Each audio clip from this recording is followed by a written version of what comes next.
আসসালামু আলাইকুম, আশা করি সকালে ভালো আছেন। আজকের এই ভিডিওতে আমি দেখাবো কিভাবে আপনারা ডিসপ্লে সহ মোবাইলের কালার চেঞ্জ করবেন।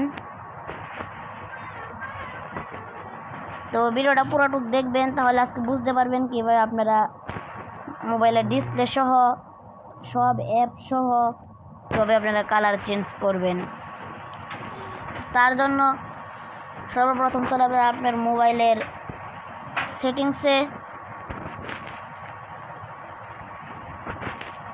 সেটিংসে যাওয়ার পর একটু স্ক্রিন করে নিচে আসবেন। নিচে আসার পর দেখুন থিম লক স্ক্রিন, এটাতে ক্লিক করবেন। ক্লিক করার পর আপনারা দেখেন এখানে লেখা আছে মাই থিম, এটাতে ক্লিক করবেন। এতে ক্লিক করার পর দেখুন এখানে অনেক কিছু চলে আসছে। এভাবে আপনারা ডিসপ্লে সহ পাল্টাতে পারবেন। আমারটা দেখছেন কীরকম, এখন আমি এটাতে ক্লিক করি এই অ্যাপও এরকম হয়ে যাবে, আমার অ্যাপ এরকমই করা।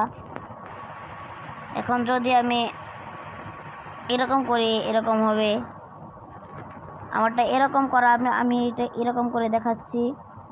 তো আমি এটাতে ক্লিক করলাম, এখানে দেখুন একটি অ্যাপ্লাই বাটন আছে, এই অ্যাপ্লাই বাটনে ক্লিক করে দিবেন।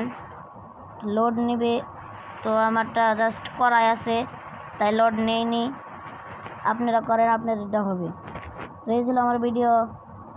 দেখুন আমারটা হয়ে গেছে, এরকম হয়ে গেছে দেখুন। জাস্ট এটাই আমার ছিল ভিডিও। আসসালামু আলাইকুম ওয়া রাহমাতুল্লাহ।